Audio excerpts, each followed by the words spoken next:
क्या आप भी सोच रहे हैं 10th के बाद करियर बनाने की? तो ज्वाइन कीजिए एकमात्र सबसे बड़ा विश्वसनीय Asian Infotech computer training centre. MSCIT के तहत महाराष्ट्र सरकार से मान्यता प्राप्त सेंटर में आपको मिलेंगे computer course, Tally Prime with GST computer programming, Marathi and English typing, AutoCAD, core Java, advanced Excel जैसे advanced job oriented diploma courses के साथ qualified teacher, fully AC classrooms, 100% practical based training, best infrastructure, digital classrooms जैसी सभी आधुनिक सुविधाएं। जब इतना सब मिले एक ही संस्थान में तो कहीं और क्यों जाना? Asian Infotech computer training centre में आज ही एडमिशन लेने के लिए संपर्क करें Rameshwar complex, Harad, Malvad. Phone number 9423304274।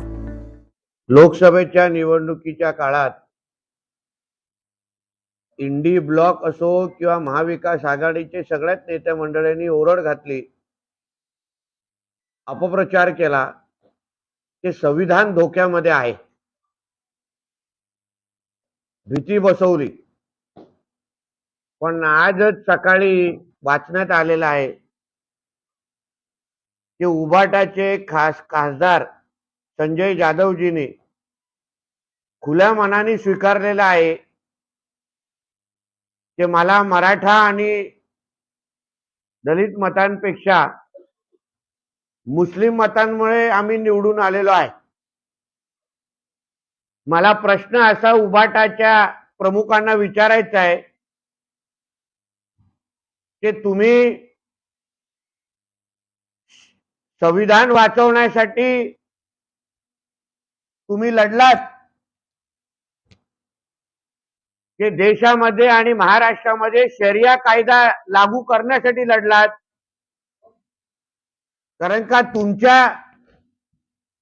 खासदारांची अगर अशी भूमिका असेल की त्यांना मराठा समाज आणि दलित समाजाची मतच नको असतील, त्यांचं महत्व त्यांना कमी करायचं असेल, तर नेमकं संविधान वाचवण्याची जी ओरड तुम्ही लोकांनी केली ती कशासाठी केली? की ओरड घालायची संविधान वाचवण्याची, आणि खरा हेतू आणि खरा अजेंडा हे शरिया कायदा लागू करणं हाच तुमचा होता का? ह्याचा प्रश्न उद्धव ठाकरेंनी ह्या निमित्ताने आम्हाला द्या, ह्याच्या प्रश्नाचं उत्तर ह्या निमित्ताने उद्धव ठाकरेंनी आम्हाला द्यावं, संजय राजाराम राऊतनी आम्हाला द्यावं। येणाऱ्या दिवसामध्ये अगर उद्धव ठाकरे बाळासाहेबांच्या स्मारकाच्या अगोदर तुम्ही टिपू सुलतान किंवा औरंगजेबाचं स्मारक महाराष्ट्रामध्ये बनवा अशी मागणी अगर केली तर आश्चर्य वाटण्याचं कारण नाही। कारण का ज्यांच्या मतदानावर हा जनाब उद्धव ठाकरेचे खासदार निवडून आलेले आहेत, ते काय महाराष्ट्रामध्ये जो काय धिंगाणा घालायला सुरुवात केलेला आहे, उभाटाच्या आणि उद्धव ठाकरेंच्या खासदारांच्या मिरवणुकीमध्ये भगवा गुलाल उधळला जात नाहीये, हिरवा गुलाल उधळला जातोय, हिरवा। म्हणजे हा जो काय शरिया कायदा लागू करण्याचा जो कार्यक्रम सगळीकडे सुरू झालेला आहे, याला उद्धव ठाकरेचा पाठिंबा आहे का?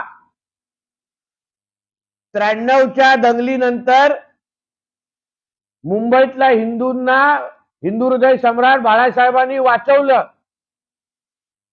चुकून परत कधी मुंबईमध्ये अशा पद्धतीची दंगल झाली तर मग उद्धव ठाकरे हिंदू समाजाच्या बाजूने उभे राहतील का? हा प्रश्न जरा ह्या निमित्ताने सांगितला पाहिजे। कारण का आज सकाळी मोठा संजय राजाराम राऊत मुस्लिम समाज कसे ह्या देशाचे भाग आहेत, त्यांची बाजू का घेतली पाहिजे याचे तावातावानी समर्थन करत होते। पण मी संजय राजाराम राऊतांना सांगेन, मुस्लिम समाजाबरोबर हिंदू पण या देशामध्ये राहतात, या महाराष्ट्रामध्ये राहतात. आणि संविधानालाच अगर तुम्हाला बाजूला करून शरिया कायदा लागू करायचा असेल तर आम्हाला मग तिसरा डोळा उघडायला लागेल, हे तुम्ही लक्षात ठेवा. बोला. माजी खासदार निलेश राणे यांनी आरोप केला होता की किरण सावंत निवडणुकीमध्ये उद्धव ठाकरेंना भेटले. काय सांगते? एक लक्षात घ्या, सन्मान्य निलेशजी असतील किंवा मी स्वतः असेल, प्रमोद जठारजी असतील, आम्ही रत्नागिरी सिंधुदुर्ग मध्ये भारतीय जनता पक्षाच्या कार्यकर्त्यांच्या मनातल्या भावना, मनातली चीड ही प्रसार माध्यमाच्या माध्यमातून पक्षश्रेष्ठीपर्यंत पोहोचवलेली आहे. ही भावना निलेश राणेंची नाही, ही भावना नितेश राणेंची नाही, ही भावना प्रमोद जठारांची वैयक्तिक नाही, पण भारतीय जनता पक्षाचा जो रत्नागिरीचा आमचा कार्यकर्ता आहे त्याची भावना कधीतरी पक्ष नेतृत्वापर्यंत पोहोचावी, प्रदेश अध्यक्षांपर्यंत पोहोचावी, हा आमचा जो प्रयत्न होता त्याची दखल घेतली गेलेली आहे. आणि योग्य वेळी ह्याचा निर्णय किंवा ह्याच्या बाबतीची भूमिका आमचे प्रदेश अध्यक्ष आणि आमचे वरिष्ठ लोक मांडतील, एवढं तुम्हाला सांगतो.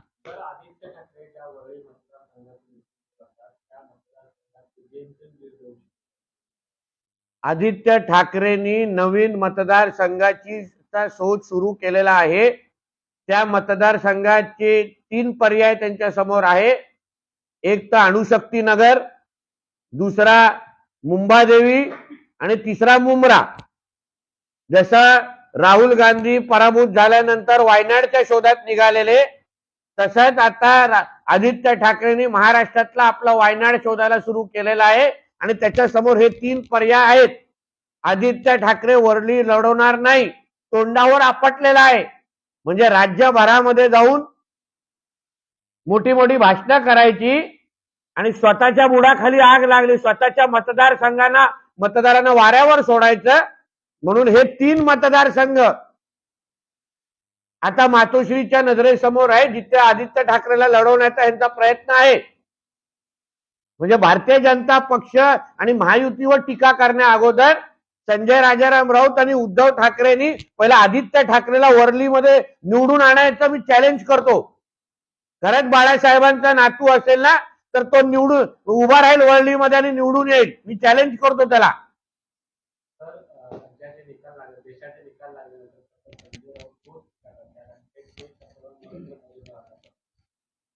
नाही, शेवटी स्वतःच्या मालकाची जी काय अवस्था झाली आहे ही बघायची नाही, स्वतःच्या घराला आग लागलेली आहे ही बघायची नाही. उद्धव ठाकरेच्या मुंबईतल्या खासदारांना मराठी माणसाचं आणि कोकणातल्या, खासियत कोकणातल्या माणसाचे मतदान मिळालं नाही, हे मी तुम्हाला खात्रीलायक आणि विश्वासाने सांगतो. मुस्लिम बाहुल मतदारसंघ सोडले असते तर उद्धव ठाकरेचे सगळे खासदार आपटले असते. मुंबईतला राहणारा कोकणातला मतदार हा त्यांच्या मूळ गावात जाऊन बसलेला, कारण का त्याला उद्धव ठाकरेला मतदान करायचं नव्हतं. सगळेचे सगळे रत्नागिरी, सिंधुदुर्ग आणि कोकणामध्ये होते. म्हणून पहिलं स्वतः परीक्षेमध्ये जे तुम्ही नापास झालेले आहेत त्याचं आत्मचिंतन करा, त्याची चिंता करा. कारण का काँग्रेसने ज्या दिवशी डोक्यावरून हात काढून घेतला, तुम्ही अगर टिपू सुलतान आणि औरंगजेबचं अगर नाव घेतलं नाही यापुढे तर तुमची काय अवस्था होईल याबद्दल तुम्ही फक्त विचार करा. म्हणून भारतीय जनता पक्ष आणि आमच्या नेतृत्वावर, आमच्या देवेंद्रजींवर टीका करण्या अगोदर तुझ्या आणि तुझ्या मालकाच्या आता अधिकृत धर्मांतर करण्याची वेळ आलेली आहे. चिंता करून त्याच्याबद्दल काळजी घे.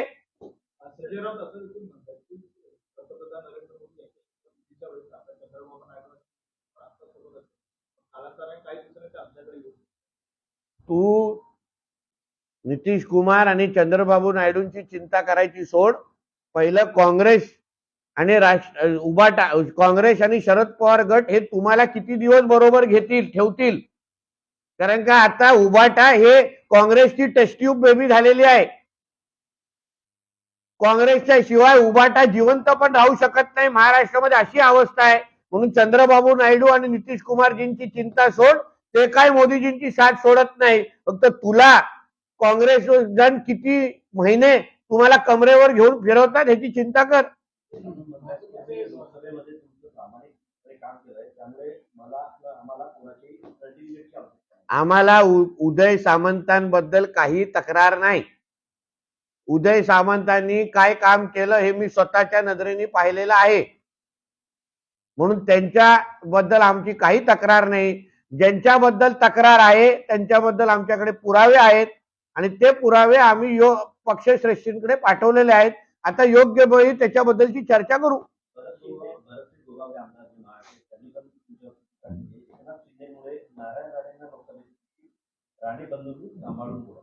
बघा, गोगावलेजींना पूर्ण परिस्थिती माहीत नाही, कारण का ते रायगडमध्ये व्यस्त होते. त्यांच्याशी पण आम्ही बोलू. शेवटी युती मजबूत करणं, महायुती मजबूत करणं हे आमचा हेतू आहे. पण महायुतीमध्ये राहून अगर कोण उभाटाला मदत करत असेल तर ते महायुतीसाठी चांगलं नाही. आणि म्हणून योग्य वेळी आम्ही गोगावलेजींशी बोलू आणि त्यांचं मतपरिवर्तन आणि त्यांना सत्यता सांगू. फक्त महायुती म्हणून आम्हाला कुठेही गालबोट लावायचं नाही. महायुती म्हणून आम्ही ताकदीने महाराष्ट्राच्या विधानसभेत लढवणार आहोत, जिंकणार आहोत. कोकण पदवीधर आहे, मुंबई पदवीधर आहे, सगळे हे निवडणूक आहे. महायुती म्हणून आम्ही लढू. म्हणून गोगावलेच्या मनामध्ये काही किंतु परंतु असेल ते दूर करू.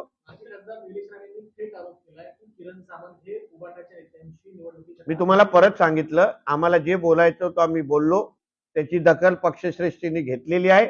आम्ही भारतीय जनता पक्षाचे कार्यकर्त्यांचा आवाज म्हणून पक्षश्रेष्ठींकडे पोहोचवलेला आहे आणि तर त्याबद्दल दखल घेतल्यानंतर याबद्दल आता बोलणं उचित नाही.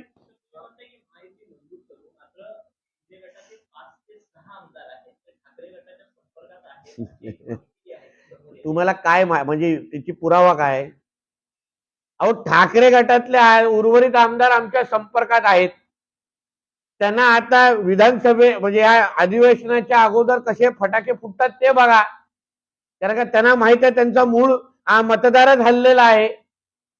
म्हणून तुम्ही आमचे आमदार तिथे जाण्याचं लांब राहील.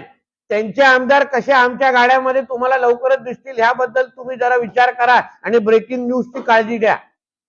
राज ठाकरे आणि मनसे लोकसभेत सोबत आले होते. आता त्यांनी आपली उमेदवारी मागे घेतली. म्हणून राजसाहेबांचे या निमित्ताने आम्ही आभार मानतो. कारण का महायुतीचा धर्म हा राजसाहेबांनी पाळला. ह्यासाठी आम्ही महायुतीचे सगळेच कार्यकर्ते त्यांचे आभार मानतो आणि योग्य वेळी महाराष्ट्र नवनिर्माण सेनेच्या उमेदवारासाठी पण आम्ही दिवस रात्र काम करू हे आम्ही त्यांना विश्वास देतो. भंडारा गोंदिया लोकसभा क्षेत्रामध्ये तिथले राज्यसभा खासदार होते. त्यांनी एका विद्यमान खासदारांना असा इशारा दिला होता, तुम्ही जरी निवडून आलात तर मंत्री मी बनणार. तशीच परिस्थिती आता बीडमध्ये पाहायला मिळते. पंकजा मुंडेंना दिल्लीला बोलावणं आलेलं आहे. अशी शक्यता वर्तवण्यात येते की त्यांची केंद्रीय मंत्रिमंडळात वर्णी लागते. बघा, हे सगळे विषय वरिष्ठ पातळीचे आहेत. कोणाला मंत्री बनवणं, कोणाला राज्यसभा खासदार बनवणं, ह्या गोष्टी मी तुम्हाला नरिमन पॉइंट मध्ये बसून सांगू शकत नाही. गेल्या 2 दिवसापासून महाराष्ट्र भाजपमध्ये जाहीर झाली. देवेंद्र फडणवीस यांनी जी काही भूमिका मांडली आहे, त्यांना मंत्रिमंडळातून बाहेरून पक्षासाठी काम करायचं असं त्यांनी म्हटलं. भाजपच्या नेत्यांच्यावर प्रतिक्रिया येत आहेत. तुम्हाला काय वाटतं? एक लक्षात घ्या, देवेंद्र फडणवीस जी हे आमच्या महाराष्ट्र भाजपचा कणा आहे. त्यांच्याशिवाय महाराष्ट्र भाजप हे कुठल्याही निवडणुकीच्या समोर जाऊ शकत नाही. शेवटी देवेंद्र फडणवीसजींच्या मार्गदर्शनामुळेच आणि एकंदरीत त्यांच्या सगळ्यात एकंदरीत प्रयत्नामुळे आज भारतीय जनता पक्ष आज महाराष्ट्रामध्ये सत्तेमध्ये आहे. म्हणून देवेंद्रजींची गरज हे आमच्यासारख्या प्रत्येक भारतीय जनता पक्षाच्या कार्यकर्त्याला आहे. म्हणून या सगळ्या गोष्टीच्या बद्दल आदरणीय देवेंद्र फडणवीस जी विचार करतील आणि योग्य तोच निर्णय घेतील आणि तो जो काही निर्णय ते घेतील आम्ही निस्वार्थी पद्धतीने कुठल्याही बिनशर्त पद्धतीने त्यांच्या बरोबर आहोत. कारण का आज जे आहोत ते देवेंद्र फडणवीसजींमुळेच आहोत आणि उद्या जे काही भारतीय जनता पक्ष उभा राहील किंवा ताकदीने परत विधानसभेमध्ये लढेल तो देवेंद्र फडणवीसजींच्याच नेतृत्वाखाली असेल. म्हणून त्यांच्यावर आम्ही निस्वार्थी पद्धतीने आणि बिनशर्त त्यांच्या बरोबर आहोत. त्यांनी जो काय निर्णय घेतला आम्ही त्यांच्याबरोबर आहोत. विधानसभेची तयारी म्हणून काही गडबड होती की काय? असं हे सांगण्याचं चौकट ही माझ्यासारख्या कार्यकर्त्याची नाही. योग्य वेळी आमचे प्रमुख तुमच्याशी ह्याबद्दल बोलते.